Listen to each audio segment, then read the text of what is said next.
विष्णु दिगंबर पालुस्कर जी का नाम भगवान ने लिया। जैसी नाम निष्ठा विष्णु दिगंबर पालुस्कर जी की वैसे नाम निष्ठा होनी चाहिए। और पति पत्नी दोनों जने अपना जीवन उस वाटिका के उस स्थान पे पावन कक्ष से अपने कमरे तक जिंदगी निकाल रहे हैं। RAM रैम मतलब मेढ़ा भी होता है, तो उसे पता ना हो ये भगवान का नाम है तो उसे क्या फायदा होगा। साधकों के लिए 20 नियम बनाए जिनके पालन से पारमार्थिक उन्नति हो। ये गंधर्व महाविद्यालय और नीलाम हो जाए। इसलिए पत्रिका का नाम कल्याण क्यों न रखें सेठ जी।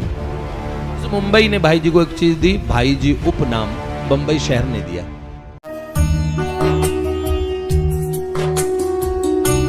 हम कह रहे थे जीवन की कैसी उदारता थी भाई जी की।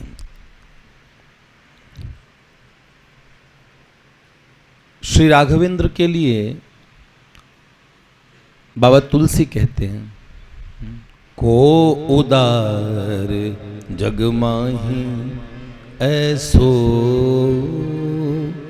को उदार जग माही बिना है तुझो द्रवय दीन पर, बिना है तुझो द्रवय दीन पर, राम सरिस को नाही, राम सरिस को नाही,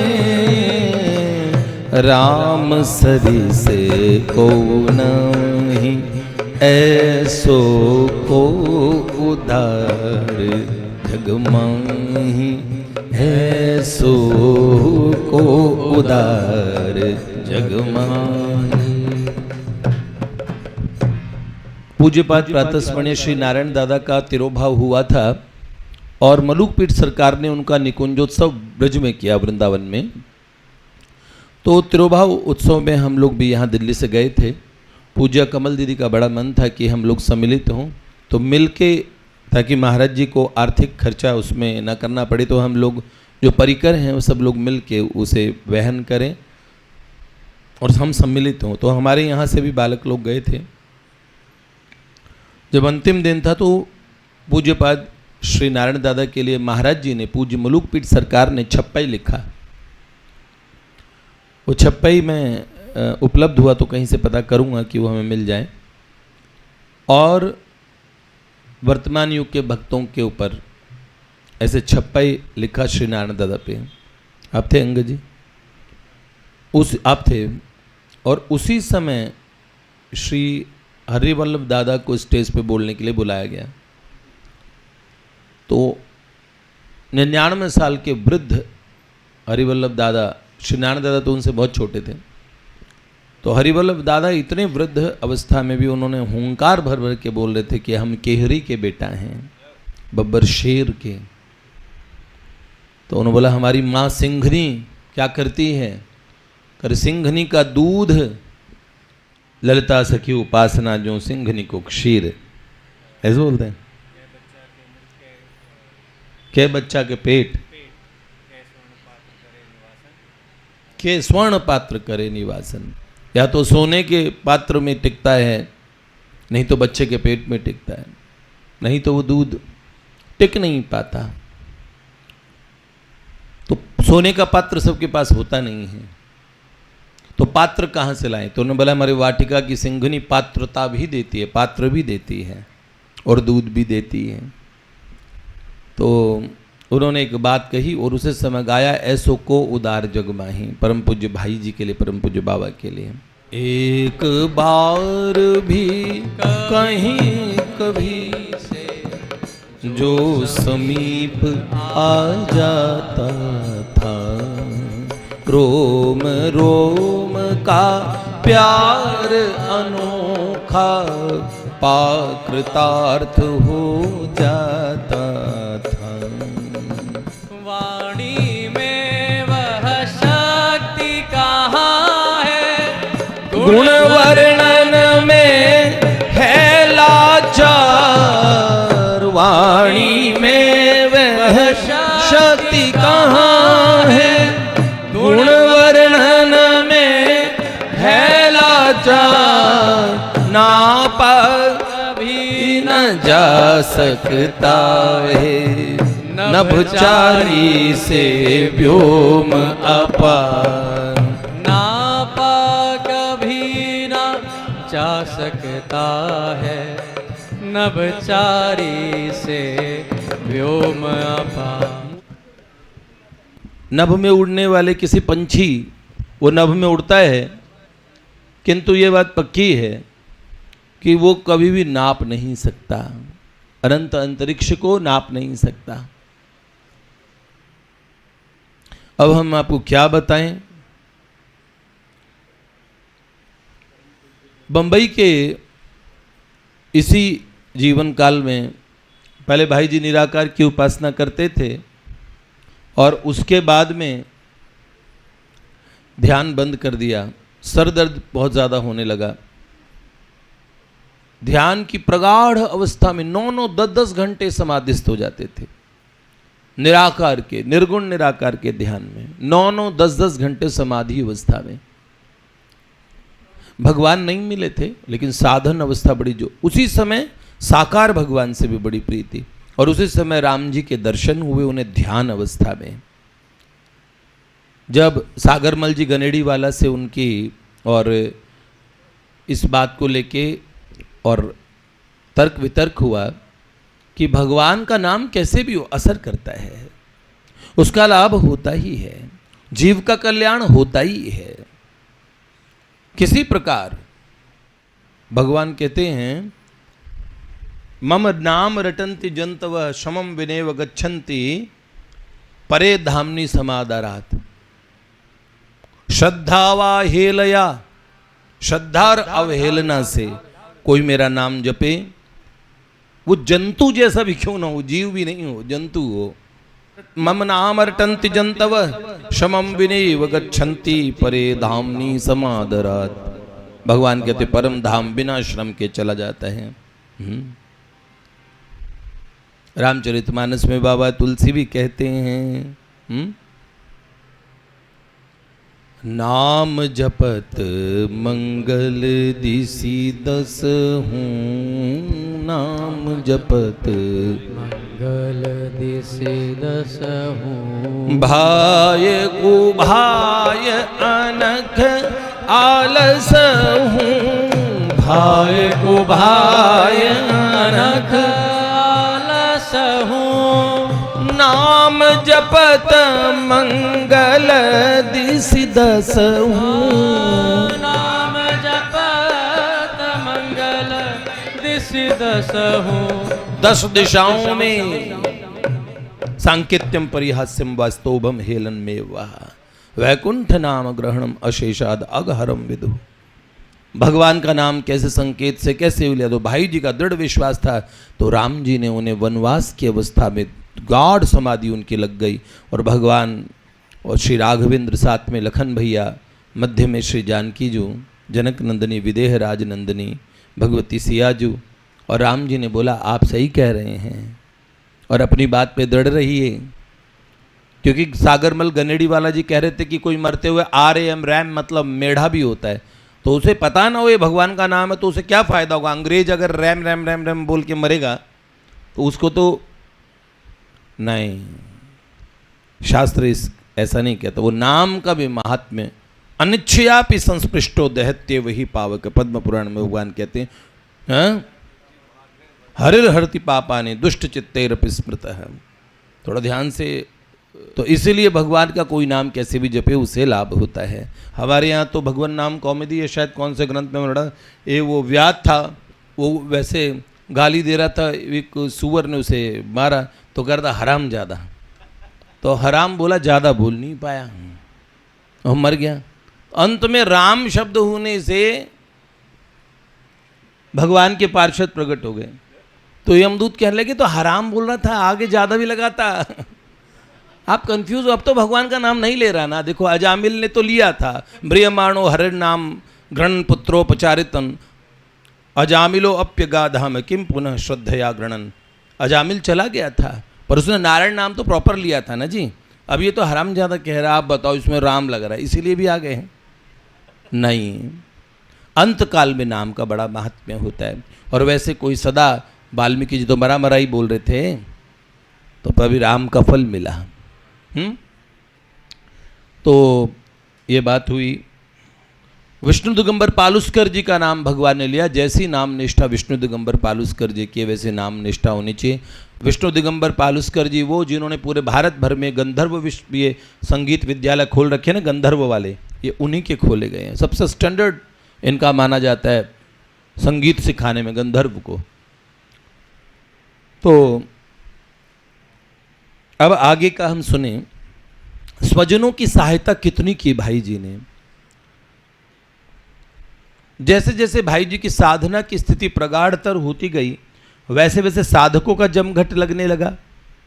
साधकों के लिए 20 नियम बनाए जिनके पालन से पारमार्थिक उन्नति हो।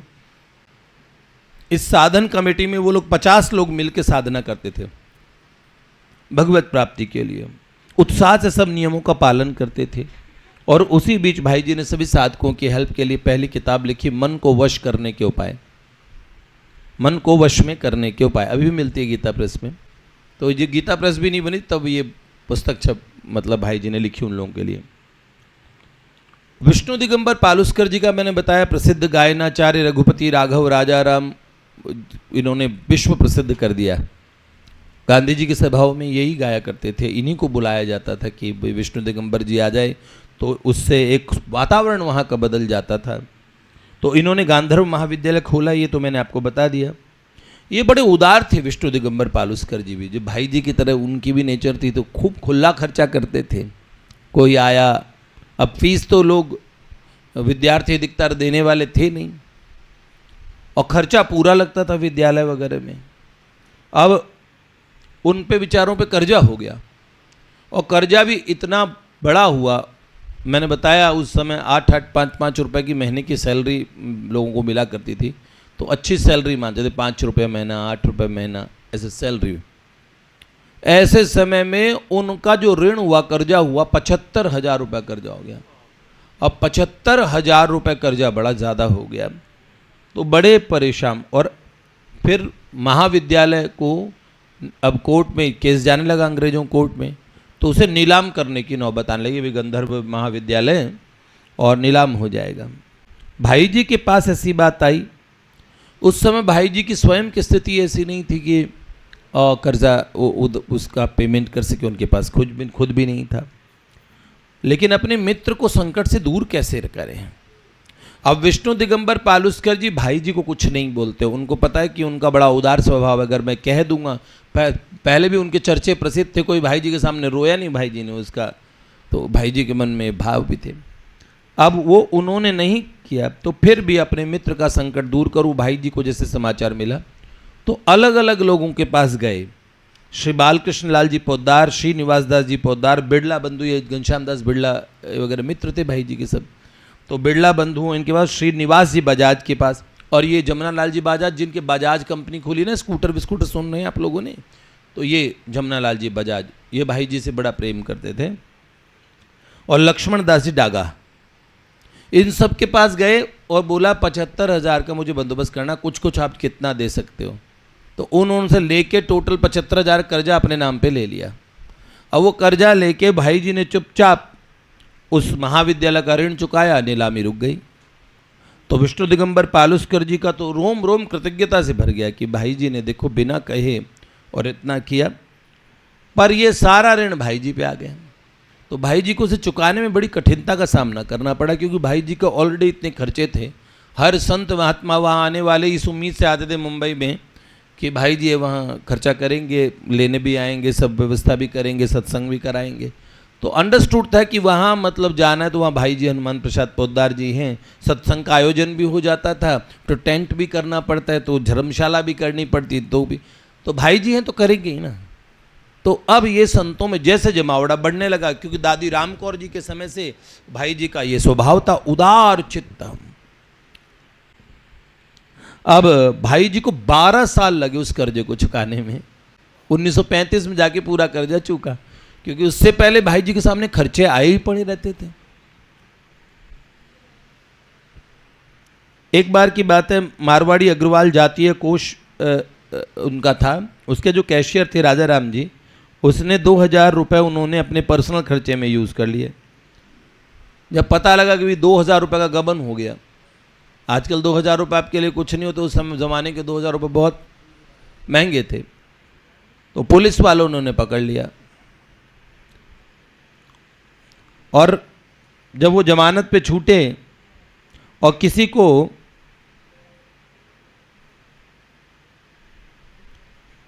भाई जी के पास आके रोने लगे। उन दिनों भाई जी के ऊपर रकम की वैसे ही प्रॉब्लम आ रखी थी, फिर भी इसकी परवाह न करके भाई जी ने फिर पहले ही 75,000 रुपये उधार ले रखे थे और फिर 2,000 रुपये किसी से उधार मांगे और उसके पैसे चुकाए, उसको कानूनन केस से छुड़वाया। ऐसे अनेक बार स्वयं कष्ट में पड़ के भाई जी ने दूसरे के कष्टों को दूर किया। और एक सांगीदास जी जयसी राम नाम की फर्म थी और भाई जी की फर्म थी चिरंजीलाल हनुमान प्रसाद नाम की, और इस फर्म को सांगीराम जी की फर्म से 10,000 रुपये लेने थे। तो सांगीदास जी उस समय सट्टे में उनका घाटा हो गया। अब भाई जी को पता है कि ये बेचारे वैसे ही घाटे में मरे जा रहे हैं और हम भी अपने 10,000 रुपये इनसे मांगेंगे तो बेचारे कहीं अपने आप को बेच के थोड़ी ना देंगे।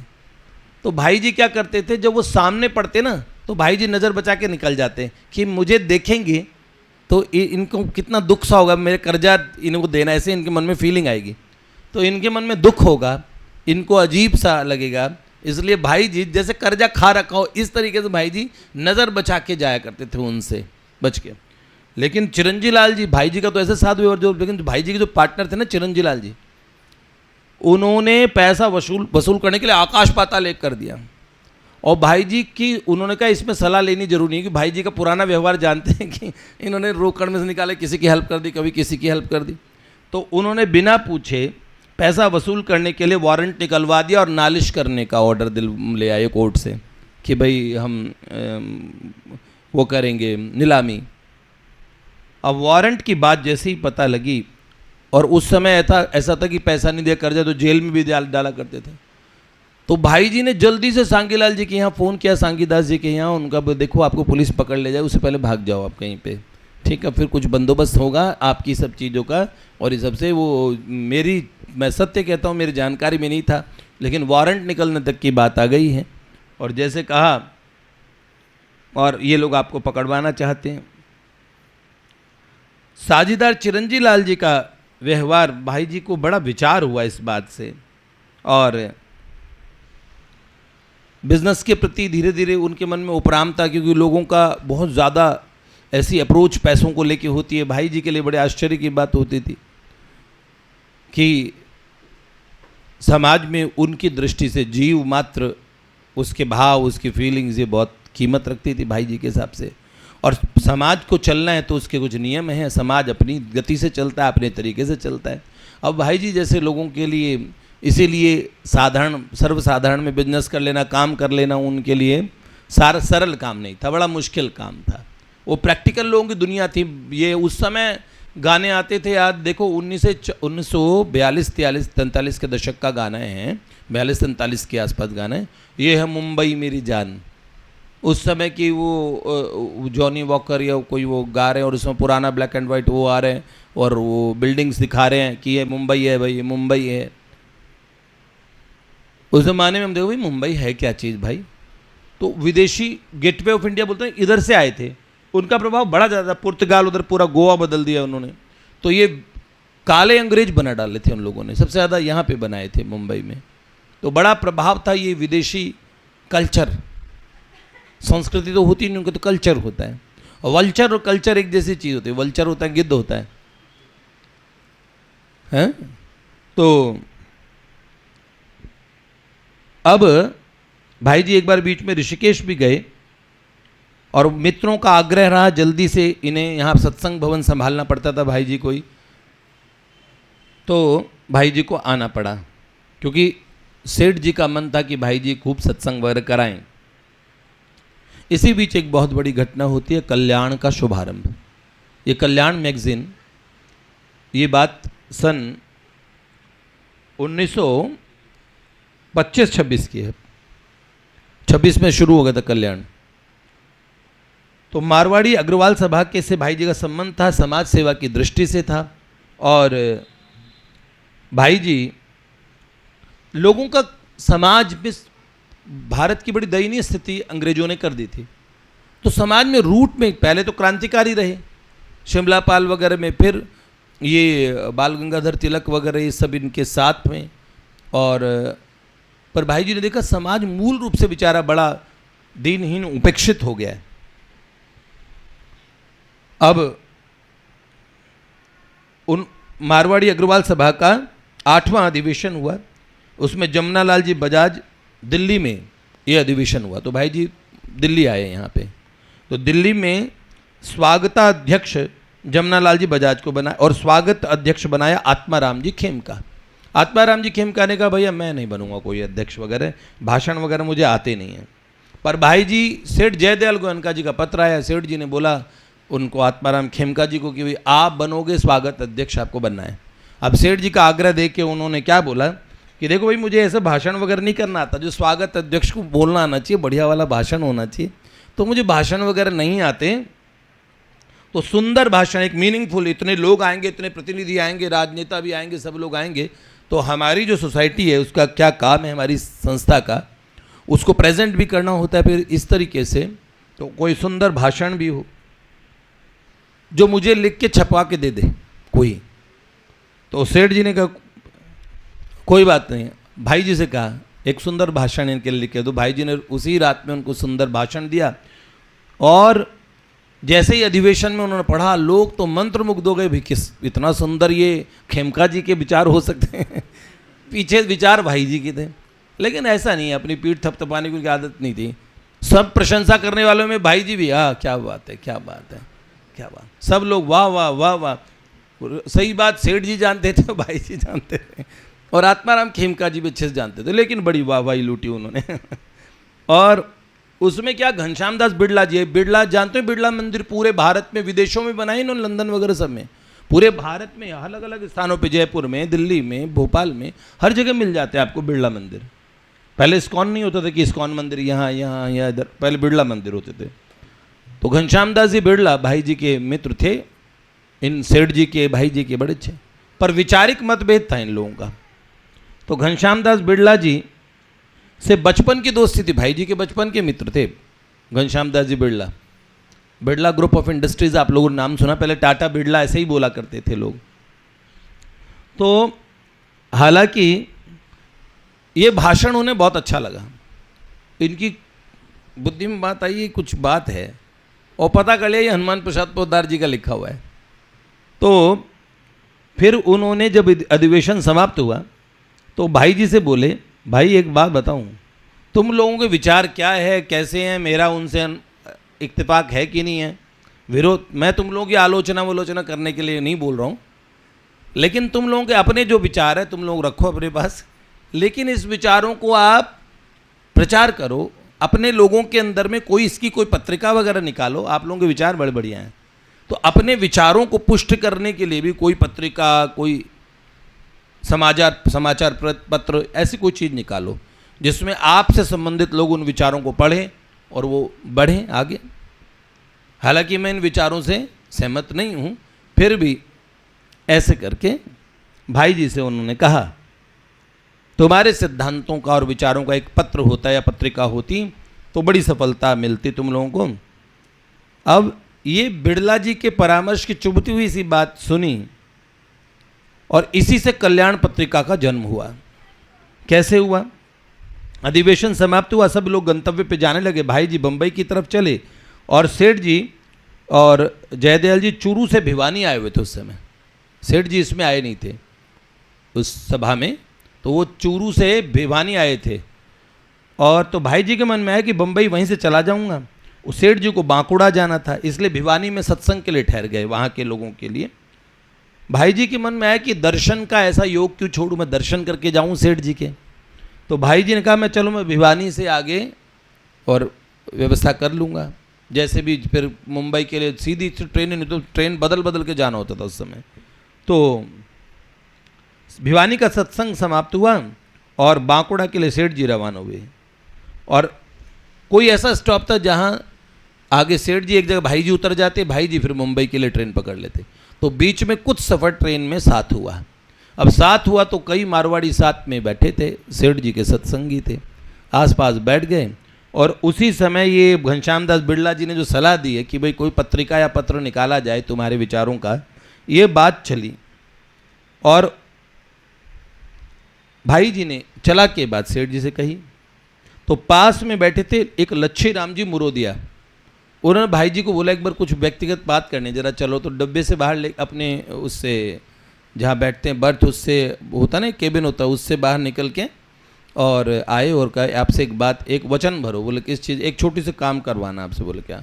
तो बोले 2 घंटे दिन में संपादन के दे सकते हो, एडिटिंग करना, आपको अच्छी जानकारी है लिखने की, हिंदी की मात्राओं की, और साहित्य भी आप पढ़ते हैं, सत्संग भी पढ़ते हैं, तो आपको अच्छी जानकारी है, तो आप एडिटिंग कर सकते हैं। तो भाई जी ने कहा हाँ। तो उन्होंने बोला वचन दो। भाई जी ने कहा हाँ पक्का, वचन दिया। तो आए और उन्होंने बोले भाई सेठ जी मैंने बात कर ली है, 2 घंटे ये संपादन किया करेंगे, अब हम निकालेंगे पत्र। सेठ जी को सीधा आके बोला, तो अब आप स्वीकृति दे दीजिए।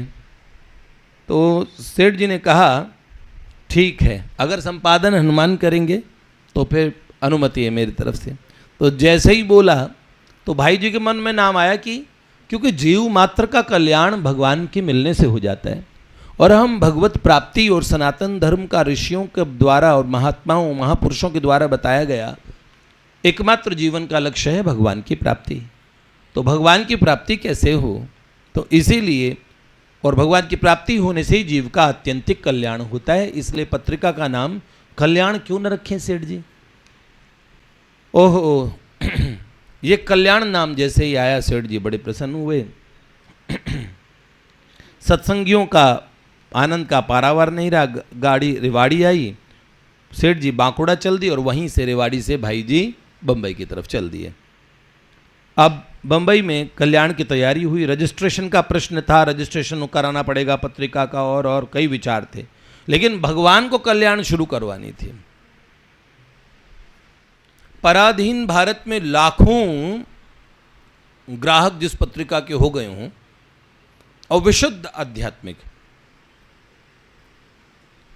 इसका कैसे व्यवस्था हो। तो पहले वेंकटेश्वर प्रेस के मालिक थे श्रीनिवास बजाज, उन्होंने भाई जी को कहा कोई बात नहीं, चिंता नहीं करो, ये मैं प्रकाशन करूंगा। तो पहला प्रकाशन गीता प्रेस से नहीं हुआ, गीता प्रेस बनी नहीं थी। तो श्रीनिवास बजाज की वेंकटेश्वर प्रेस है, उसके कई ग्रंथ है, मेरे पास एक बहुत पुरानी रामायण भी रखी है उनकी छापी हुई, लगभग 125 साल पुरानी रामायण होगी। तो प्रकाशन की फिर उन्होंने कहा रजिस्ट्रेशन की हमें प्रोसेस नहीं पता, तो उन्होंने रजिस्ट्रेशन भी करा दिया खुद ही चला के, और कल्याण के प्रथम अंक की तैयारी होने लगी। और इसके बाद में कल्याण छपी, प्रथम कल्याण। और अगस्त में 1926 में इसमें सेठ जी के 2 लेख थे। एक लेख गांधी जी ने लिख के दिया कल्याण के लिए, और भाई जी ने कई महापुरुषों की वाणियाँ लिखी, और इसके बाद में भाई जी ने संपादन किया। बड़ी अच्छी, लोगों को जिन्होंने पढ़ा उन्हें बड़े अच्छी लगी। फिर भाई जी ने दुजारी जी को एक पत्र लिखा, गंभीर चंद दुजारी जी एमपी में अपना बिजनेस करते थे, तो उन्होंने कहा कि भाई बिजनेस छोड़ के अगर कोई एक काम करो मेरा, असल में कोई अभी कल्याण का और कोई कमाई उमाई तो है नहीं तो कोई बंदे हम रखें और जो हम मुझे कल्याण का प्रचार करें, जाके और मेंबरशिप की बात करें और डिस्ट्रीब्यूशन और सब चीज़ में, तो कोई ऐसा, तो खाली में संपादन करने में, अगर छपाने और ग्राहकों के पास पहुंचाने का झंझट मेरे को ना दिया जाए, खाली संपादन का, तो मैं अच्छे से संपादन कर पाऊंगा। तो गंभीर चंद दुजारी जी ने सेठ भाई जी का इतना पत्र पढ़ा और अपना काम धाम बंद करके मध्य प्रदेश से मुंबई आ गए, और भाई जी के साथ रह के कि भाई बिना सैलरी वाला मैं ही हूँ, तो कोई बंदा क्या भेजूंगा, मैं ही आता हूँ।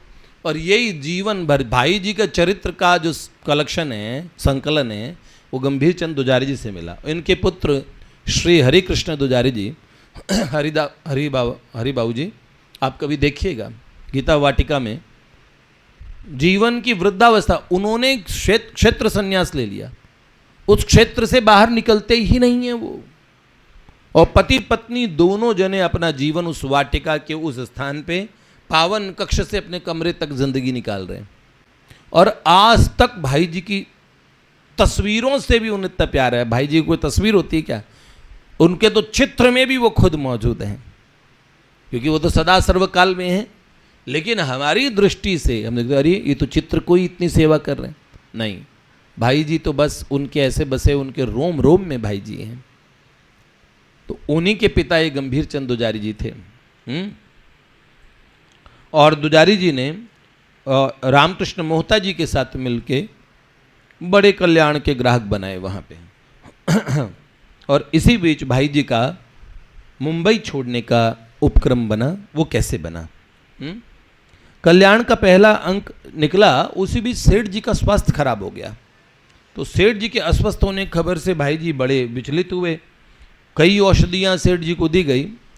औषधि सेठ जी केवल आयुर्वेदिक लेते थे, उसमें भी जिसमें भी कोई जीव की कोई हिंसा हुई हो किसी आयुर्वेदिक औषधि में भी, तो वो नहीं लेते थे। शंख भस्म वगैरह होते हैं ना, ये नहीं लेते थे सेठ जी। तो भाई जी ने सेठ जी अपने लिए कोई अनुष्ठान करवाने के भी बड़े विरोधी थे कि वही उनके स्वास्थ्य के लिए, क्यों कहते थे वो मेरा शत्रु है। सेठ जी बड़े निष्कामी होते थे, कोई कामना नहीं। तो सेठ जी कहते जो मेरे प्यारे प्रियतम अगर मुझे बीमार रखना चाहते हैं और कोई मुझे स्वस्थ करना चाहता है और भगवान से प्रार्थना करके स्वस्थ करना चाहता है, सेठ जी ने कहा औषधि एक व्यवहार है, पर भगवान से प्रार्थना करना, अगर भगवान की मर्जी है तो औषधि से ठीक होगा, नहीं तो नहीं होगा। तो अगर औषधि से ठीक नहीं हो रहे तो अलग से प्रार्थना करके प्रभु नहीं उन्हें ठीक करो, ऐसा करो। तो सेठ जी ने कहा वो तो मेरे प्यारे के विधान को बदलना चाहता है, वो तो मेरा शत्रु है। भाई जी ने सेठ जी को बताया ही नहीं, पीछे से उनका अनुष्ठान कराया। और सेठ जी के ही यज्ञोपवीत जिन्होंने सेठ जी को दिलवाया था, वो यज्ञोपवीत गुरु थे पंडित गणेश दत्त जी व्यास। उनसे एक अनुष्ठान भाई जी ने चुपचाप करवाया और सेठ जी स्वस्थ भी हो गए उसके बाद में। ये भगवान की लीला दोनों महापुरुषों की। सेठ जी तो ऐसे थे, एक बार क्या हुआ, सेठ जी गीता भवन का जो वट वृक्ष है नंबर 7, तो वहाँ सेठ जी प्रवचन कर रहे थे। अब सेठ जी उठ के गए तो जहाँ सेठ जी बैठे थे ना, वहाँ लोग गमछे में भर भर के सेठ और अपनी वहाँ की धूल ले लेके जाने लगे। सेठ जी को अगले दिन किसी ने, सेठ जी के कट्टर और न्यायी ने बता दिया, देखो सेठ जी ये तो आपकी लो, आप तो मना करते हो चरणों की धूल लेने से, आप बैठे थे वहीं की धूल उठा के ले गए। तो सेठ जी अगले दिन सत्संग में आए, उन्होंने बोले भाई जो जो कल ये वो ले गए थे धूल, वो सारे नरक जाएंगे। सारे जने धूल वहीं रख के चले। सेठ जी अपने ना फोटो की कोई पूजा करवाना, ना कोई अपनी स्वयं की पूजा करवाना, ना कोई फोटो छपाना, ना कोई चीज़। सेठ जी अपने सिद्धांतों में बिल्कुल पक्के थे इन बातों को लेके।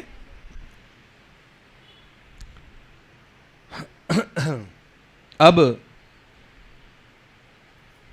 इधर भाई जी की बड़ी प्रतिष्ठा हो गई थी मुंबई में। बड़े नेता, तो क्या मैंने बताया, सारे बड़े बड़े लीडर्स उस जमाने के उनके पास ही आते थे। अब ऐसी प्रतिष्ठा हो गई, महात्मा सारे, अच्युत मुनि, उड़िया बाबा, आनंदमयी माँ, सब संत उसी समय के परिचित, हरि बाबा, कोई भी वहाँ पहुँचे और वहीं वो भाई जी। तो अब भाई जी को लगा कि ये जो प्रसिद्धि है ये मेरी साधना में बड़ी बाधा करेगी, भगवान के भजन में, तो कैसे इससे बचूं। इस प्रपंच से उपरामता तेजी से बढ़ने लगी। सब काम करते हुए मन भगवान में लगा रहता और भगवान तीव्रता से खींच रहे थे। भाई सेठ जी के मन में, गंगा तट पे कहीं बैठ के आराम से भजन करूंगा। जिंदगी भर ये सोचते रहे, पर सेठ जी की सोच कुछ और थी। सेठ जी को था कि ये हनुमान हमारे ठाकुर जी का काम करें, गीता प्रेस का काम करें। तो जीवन भर इच्छा कुछ और रही, लेकिन सेठ जी की बात के लिए भाई जी ने पूरा जीवन निकाल दिया। तो ये बात सेठ जी के भाई जी के मन में थी। और मई 1927 से निराकार ध्यान के स्थान पर शिमलापाल में जो विष्णु भगवान का ध्यान करते थे, फिर भाई जी ने मई से वापस विष्णु भगवान का जो ध्यान पुराने समय में करते थे, ताराचंद घनश्याम दास जी का जो बंगलो था उसमें रामकृष्ण डालमिया जी और बनारसी दास झुंझुनूवाला, गंभीर चंद दुजारी जी भाई जी के साथ ही थे बम्बई में उस समय, तो वहाँ रहते थे, वहाँ भाई जी ध्यान करते थे।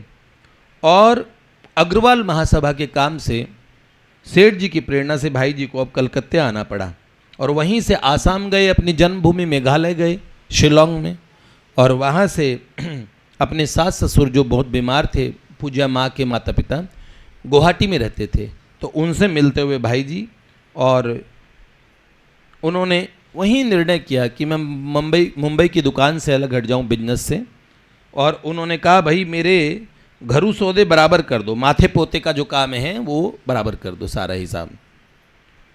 बांकुड़ा में सेठ जी से मिलने गए। अब उन्हें बम्बई का रहना तो एक दिन भारी लग रहा था। उन्हें चिरंजी लाल हनुमान प्रसाद फर्म से भाई जी को अपना पार्टनरशिप ख़त्म करनी थी।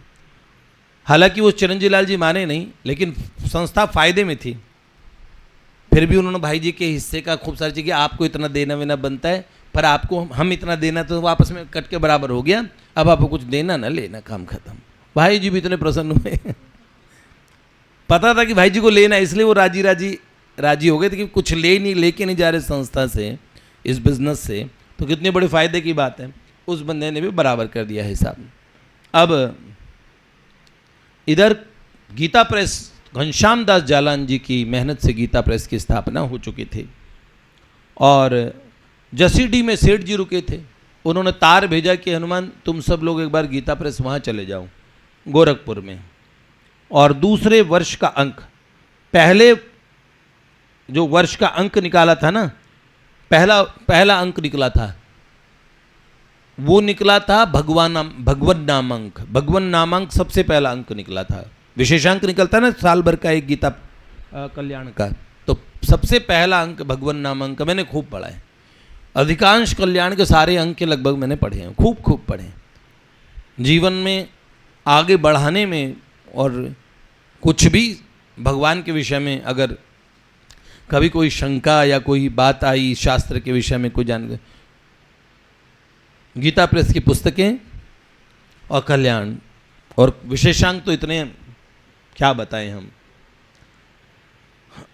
और भाई जी कल्याण का और सब स्टाफ लेके गोरखपुर में पहुंचे। सेठ जी को नहीं, अभी पहुंचे नहीं, सेठ जी को उन्होंने लिखा कि मेरा तो गंगा तट पे रहने का मन था, मतलब ऋषिकेश में, और भगवान के भजन की इच्छा है। तो सेठ जी ने क्या लिखा, शुरुआत में कहा 2-3 महीने गोरखपुर में रह जाना, कल्याण का सारा सेटअप वगैरह करके, और फिर आके आराम से गंगा तट पे रहना। तो भाई जी ने कहा जी ठीक है, उनके अनुकूल लगी बात। और भाई जी एकांत में जाने के लिए, भजन करने के लिए कहीं गंगा जी वगैरह जाने वाले हैं, ये बात मुंबई में वहाँ आग की तरह फैल गई। सब लोग समझाने लगे, एक जने पंडित हरिबख्श जोशी जी आए, उन्होंने कहा नहीं आप जाइए, आपका जीवन बहुत उत्तम होगा भाई जी, और वो संस्कृत के श्लोक सुनाते थे। उन्होंने भाई जी को एक बात कही कि कभी किसी सत्संगी से पैसे का व्यवहार मत करना, आपकी उन्नति होगी। जो भक्त हैं आपस में, उनको पैसों का व्यवहार नहीं करना चाहिए। ऐसी बात उन्होंने भाई जी को कही। क्या आप नियम ले रहे हैं? तो भाई जी ने कहा मैं जीवन भर ये नियम रखूँगा।